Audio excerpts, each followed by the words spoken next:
Hello, everyone. Welcome back to the Stern Spiel, a father-daughter podcast with me, Veronica Stern, and... I am Charlie Stern. I am Veronica's dad. Respectively. So, we're in a new set, guys. What do you guys think? What do you think? I hope people like it. I'm actually kind of proud of this, Veronica. There's a lot of hours involved in pulling this thing together, a lot of micro adjustments, a lot of tweaking and testing, and I don't know if we got it, but we got something. I love it. And it's better than what we had before. I love it. I think it's very different. It's very interesting. I think if you are an eagle-eye viewer, you'll be able to see all the small little details that we kind of put into our set. And actually, it's honestly gotten even more since I've been gone. But yeah, good job. I've been working on it a lot. I mean, you got me up to sort of the 60% level, and then I just went nuts the last few nights tweaking. And I'm going to try to cut in a little bit into this show. I did a, what do you call it? Time lapse. Oh. I did a time lapse recording. So it took one picture every 60 seconds or something like that. I don't know. You'll see it, and you'll be able to see how the whole thing came together. So hopefully that'll be interesting. I'm sure it will be. So I got the chairs. I'm actually really proud of myself because my dad gave me a budget, and I'm working on working within budgets more instead of just like buying what I want.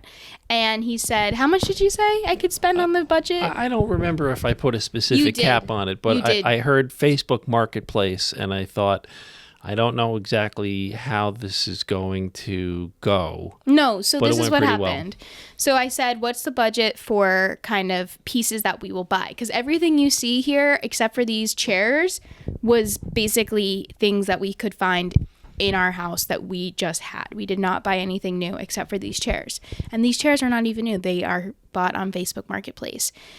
Now, I found these chairs on IKEA. I think they are really nice. I really like them. And they were $80 on IKEA. And I went to you and I said, what's the budget? And you said $25. And I said, for what? I said that? Yeah, you said $25. All right. That sounds like something I would say. So you said $25 and I was like, okay, I'm gonna work hard to try to figure something out. So I was like, these chairs seem like there's something that would be on Facebook Marketplace. I think this was my first ever Facebook Marketplace buy. I have sold things on Facebook Marketplace, but I've never been the type of person that like buys on Facebook Marketplace. Right. So I got on Facebook and I typed in the exact same chair that I wanted. Lo and behold, these chairs, two of them, the exact color that I want, 20 minutes away for $50. $50. So we went up there and we got them, and it kind of worked out okay. It worked out perfectly. The lady who was selling them cleaned them up nicely, and I wasn't, initially thrilled with white, but now I kind of like it because I think it provides a little bit of a contrast with the rest of the set. Yeah. So I think it might actually be a good solution. So Facebook Marketplace, is that the kind of people like it? It's kind of like eBay for local trade-offs. Is that how it's used? Is eBay like a place where you go and you like buy things that are used? Of course eBay is a place for used stuff, but I'm saying usually like when you buy stuff on eBay used, it could be from any place. I mean, and they sell a lot of new stuff on eBay too, but you could be buying a handbag from somebody in another city easily. And, so I guess Facebook Marketplace is kind of more local things. Yeah. And I think also I guess people can get scammed on Facebook Marketplace. You have to be careful with anything on the internet. Yeah. But I think that... Even this show. What? Even this show. You got to be careful. You could get hooked. Because you could get hooked. Hooked to what? To watching the show after show, episode after episode. Happen. I hope it happens. Okay. So anyways, I bought the chairs on Facebook Marketplace. We didn't get killed. It was a great, overall, I would say a good trade. Good experience. Yeah, I'm happy about it. Tell me a little bit about what happened the last couple of days. You spent some time in the Hamptons. Yes. Not an area of New York that I personally have spent a lot of time in. I think I visited the Hamptons once when your sister went to summer camp out there. Yeah. But other than that, it's a place I've heard about but not really spent a lot of time. So what was your Hamptons experience? Yeah, so... And why'd you go there? Why did I go there? I guess I'll start with why did I go there. One of my favorite podcasts, The Toast, which I've been listening to now for like probably a year and a half. I like this host too. It's a good show. Yeah. They are doing live shows this summer, and they announced it like back in, I want to say like May. Mm-hmm. And when they announced it, I like posted to my friends and I was like, who wants to come with me to this? Like, please. Like, I know like one or two of my friends like watch it as well, but you never know. And it's so far away. And the Toast is Jackie and Claudia. Claudia, right. Mm-hmm, the so sisters. you actually saw them. I actually saw them Tell me yesterday. about the place where you saw them. What kind of a venue was it? So the venue was very small. They also did some shows at the Beacon Theater in New York City, but my friends and I, we were like, let's make a trip of it. Let's go to the Hamptons, have a little fun, it wasn't a day trip, but like 3-day trip and go out there and go to the beach and everything. The actual venue was like maybe 600 seats. Super intimate. I was about to say, so Beacon Theater is probably 1,500 seats. No. The Beacon Bigger? Theater? Yeah. It's probably bigger. It may not be that much. No. Well, Radio City's like 5,000 seats. Yeah, and Beacon Theater, I would say, is like a normal Broadway house, so it's probably like 2,000, maybe less. I don't know. It doesn't matter. The This whole place point in the is, Hamptons was only like No, 600 seats. it was like 600 seats, very small, very intimate. Basically, what it was like a live podcast show, I guess you could say. Were they podcasting live? No, so they weren't recording any episodes or anything. Like, they're not going to release the episodes that they do live. But you're saying it had the format It of had a the format of a episode. podcast, maybe a little bit more expanded. And like the weird thing about it is that there was like a live studio audience, basically. And Claudia's the one that sits on the right? yeah. Okay, so... With the dark hair, not the redhead. And she's trying... Is she like a comedian Yes. type? So Okay. she's a comedian. So did she do her shtick, or what was it like? It was interesting when I was watching it because I was feeling like I have seen one like comedy show before and it was so funny and like you could tell that they were kind of, it's rehearsed, but it feels sort of off the cuff, right? Mm-hmm. What was funny about the Toast Live podcast is Claudia was in her comedian, like stand-up comedian, like energy. Mm-hmm. But because she was like performing in a way that I feel was like different than when I listened to the podcast. So it was a little bit more like showy and like her showing off, which I thought was interesting. So I've listened to the show a bunch of times. Yeah. Probably 10 times, I'd say. And I can't put my finger on why I keep going back and watching. But there's something addictive about that show. And it's got to do with, just their vibe, the things that they talk about. Yeah. I don't always agree with, Claudia's worldview all the time. But there's something interesting about listening to them talk about their stuff. And I remember the first time I discovered it, we were in the kitchen, and you did a TikTok of me watching The Toast. And it got a lot of... It went semi-viral It got in the a lot Toast of views. community. Yeah, it got a lot of views. And I don't know if it's just... I don't know what caused that, and who knows why people find things interesting. But I don't think I'm the typical Toast viewer. Who was in that audience? So, okay, I will say this. I know everything is not about race, but I was the only black person there. Mm-hmm. I think there were some brown adjacent people there, but I was definitely the only black person. Well, it's Hamptons. I mean, do you think that would have been the case in at the Beacon Theater? I don't know. I think the black community that watches The Toast is probably very small, so I wasn't sure what to expect, but I was a little overwhelmed with like just how white it was, I think. Yeah. But, it is what it is. Like, it doesn't bother me. It was just interesting. Was the Hamptons like that overall? Yeah, of course. Well, that's why. I mean, actually, no. I saw like a little like biracial like family. It was okay. That's a stretch. It's a stretch. Anyways, it doesn't matter. It's not about race. I would say the audience was 99.9% women, right. 99.1% millennials, which is like their audience. Like, so they have a very strong audience. So tremendous audience. I mean, if they can pull 600 people into an audience in the Hamptons, which if you don't know New York, it's like an hour and a half away. Yeah, it's 90 minutes outside of New York City. Mm-hmm. It's way out on Long Island. It's a weekend summer getaway type of a place. That's a tremendous audience, in my opinion, and it's for like the Hamptons. They're doing 5 shows out there. So It was really fun, and it was just interesting to That's watch 3,000 them. people. I don't know if there's 3,000 people living in the Hamptons. Dad, there's three. Dad. It's not that big a place. Okay, well, people are going for the weekend and stuff to see the show. I guess. It was actually kind of funny. My friends and I went to a restaurant that it was like a little, like Greenwich, like that strip in Greenwich, and it's like all the shopping and stuff. Yep. Imagine if there was like a theater there. It was like that. I see. We went to a restaurant before the show. Everybody was a toaster. Every single person. That's what they call themselves. Like if you watch the show, Right. And it was just like, and you're a toaster. I am. I definitely am. I listen every single day. I know the lore. I know the lingo. I know The gimmicks. everything. Right. But I will say this. The reason why I love it, and I was explaining this to the woman that I babysit for, because she was like, oh, where are you going? I was like, I'm going to see this podcast live.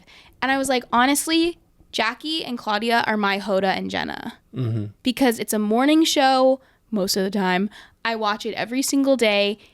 Did you go alone, or did your friends who were with you? I went with my friends. Okay. I went with my friends. Got it. That's how I get most, like 97% of my news. It's pop culture news, but that's how I get it. I listen to the Toast. If I don't watch that, I literally don't know what's going on. Right. So you watch the Toast as a substitute for the news. That's good, Veronica.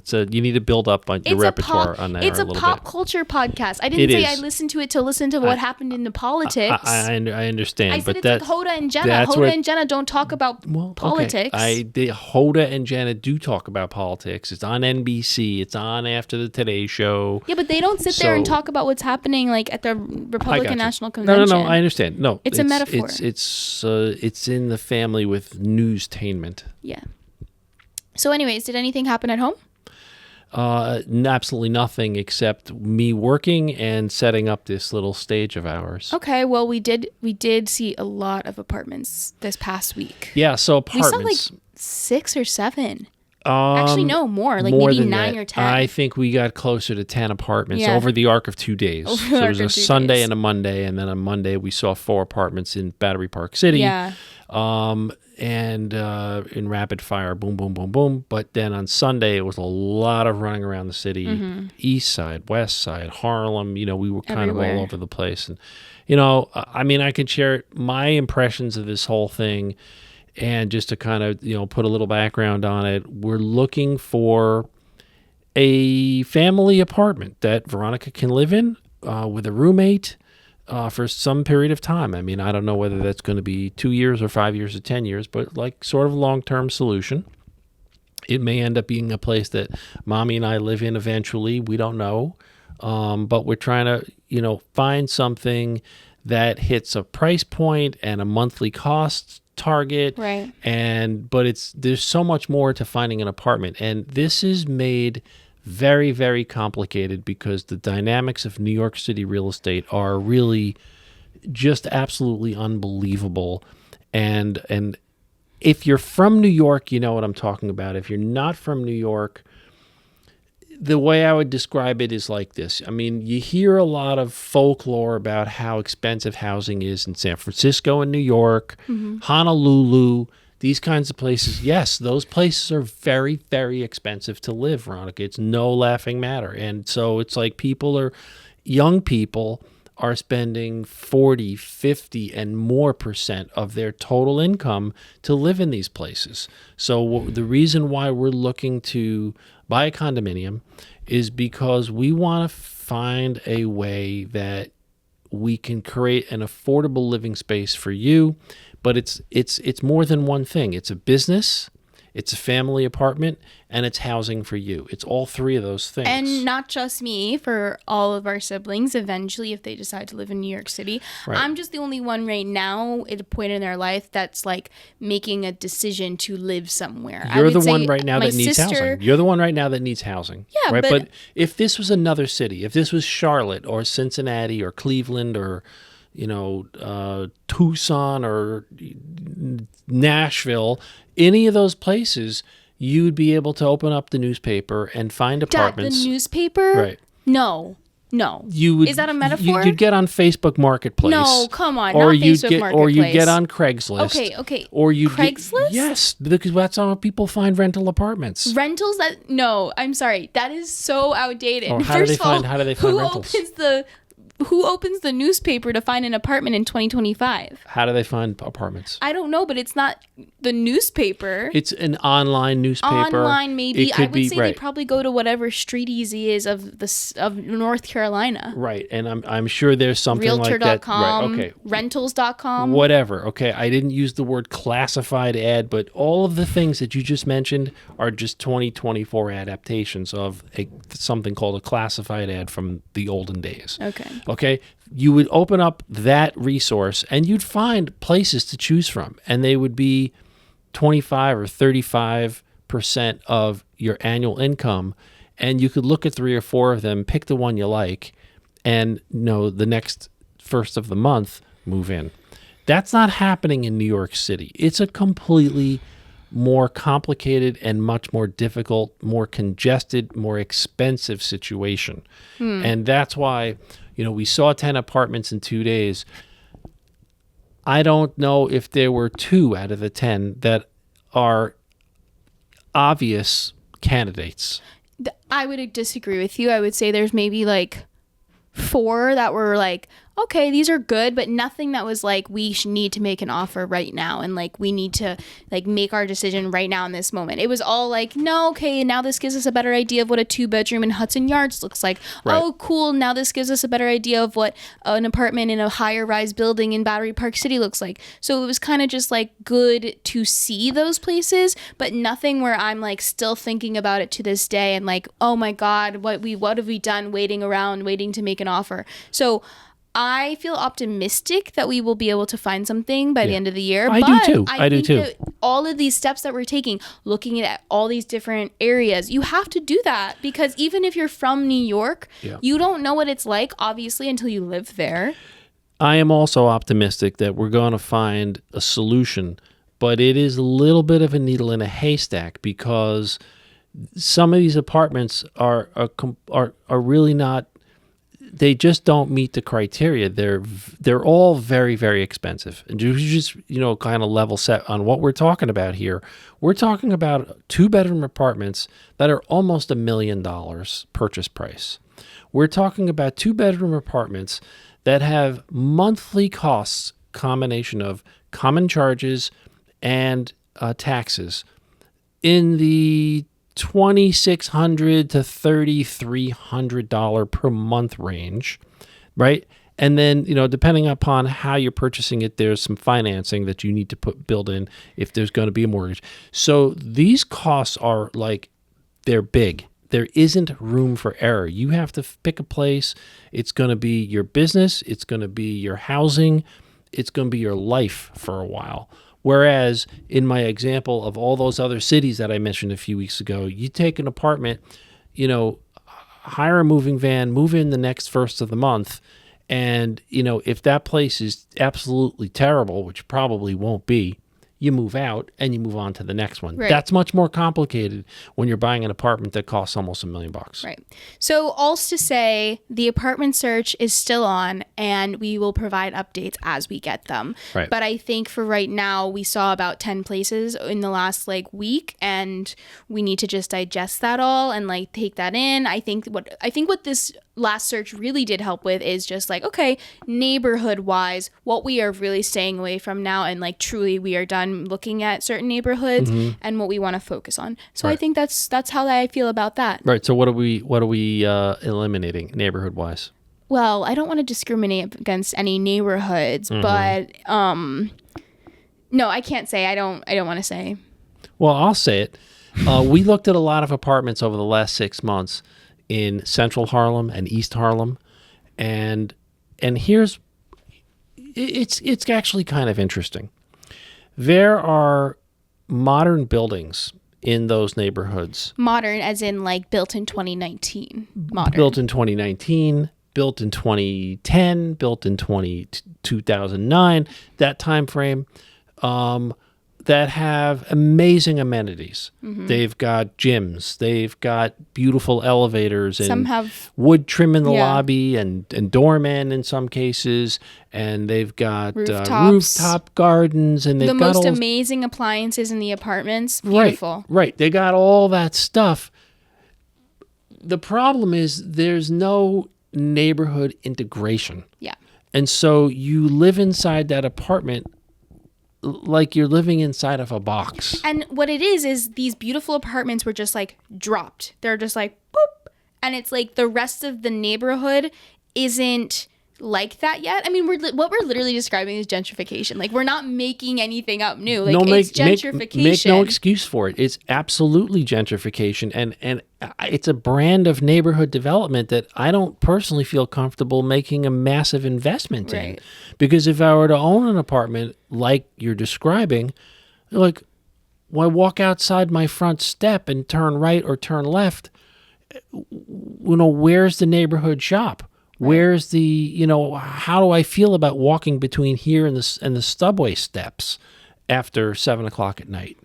Or you by yourself. Listen, you got to think about any that. place in the city is going to be, you have to keep your wits about you. Of course. But, there's other places that are a little bit darker, a little bit quieter than others. And it's just something that to think about. And I think, in general, I think we have exhausted our options in that area. And I think that is like, okay, we're good there. So let's talk about, you mentioned Hudson Yards a minute ago. So we looked at an apartment on the outskirts of Hudson Yards. It was more Hell's Kitchen. It was all Hell's Kitchen. No, it wasn't, though, because Hudson Yards was right next door. It's got a little bit of the central Harlem problem. Did it? Yeah, I thought so, because it's like a beautiful modern building. It's got the amenities and the security, and it's got the lighting and all that stuff.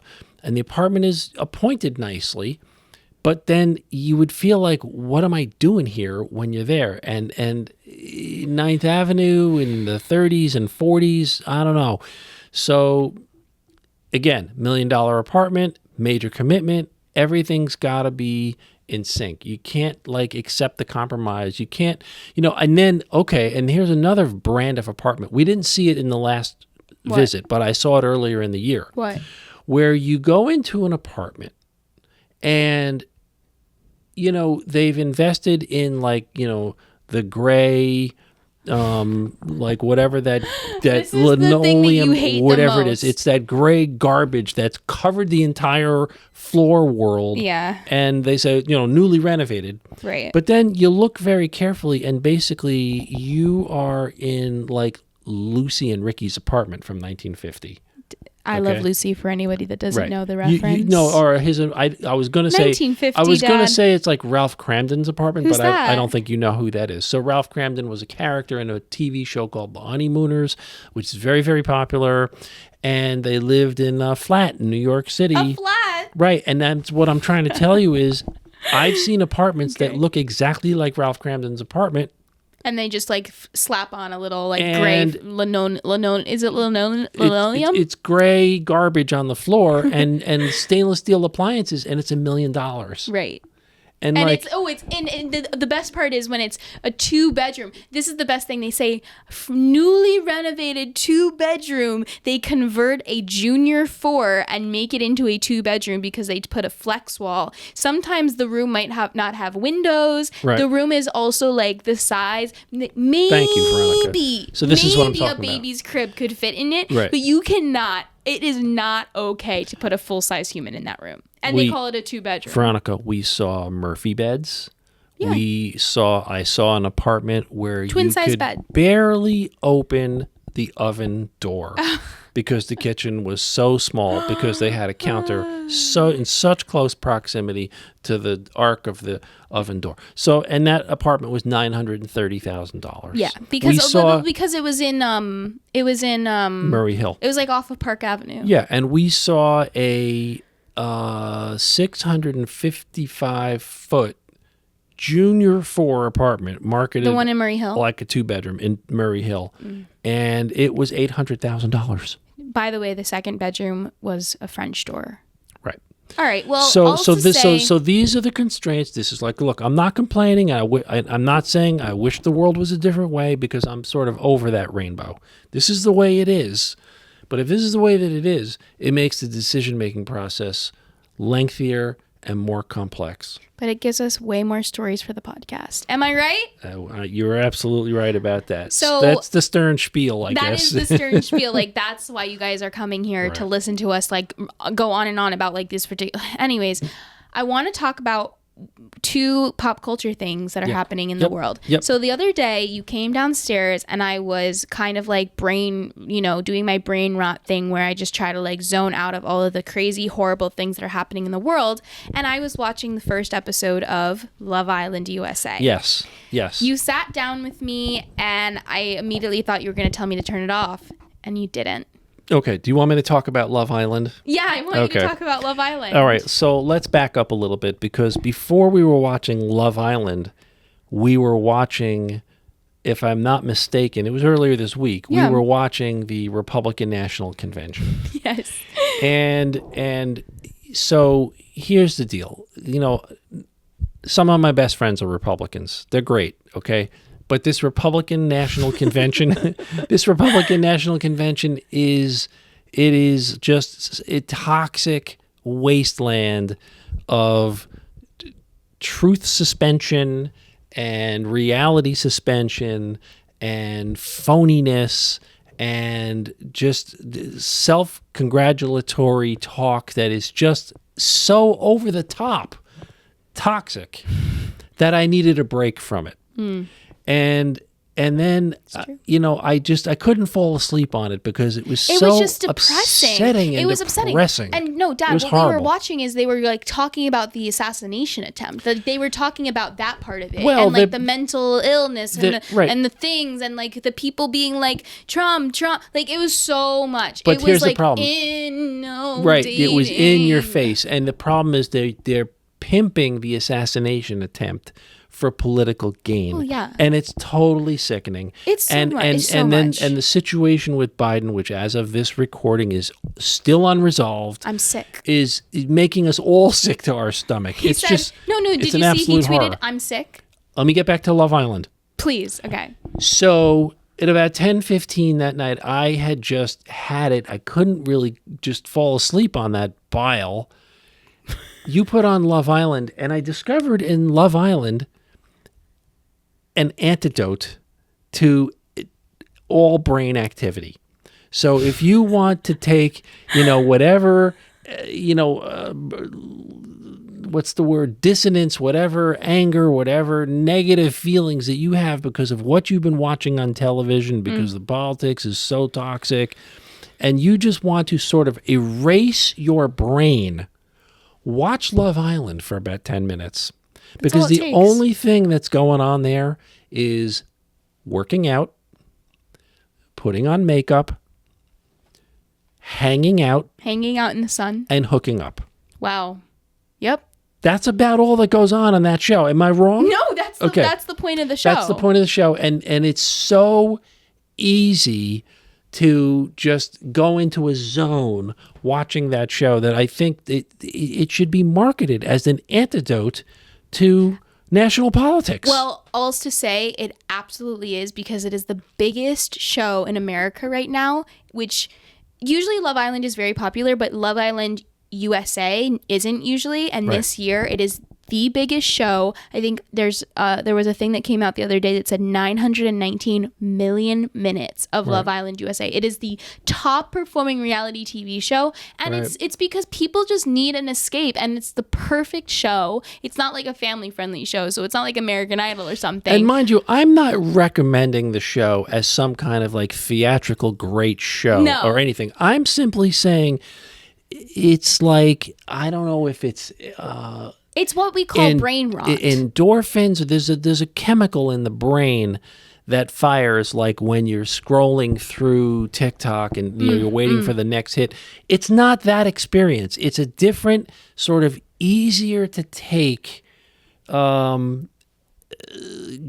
chemical reaction in the brain. It's like it erases everything. It shuts you down intellectually. It turns you off. True. And then, 10, 15 minutes and you're done. I don't know what the characters were talking about. I can't remember any of the plot. I don't remember any of their names. No.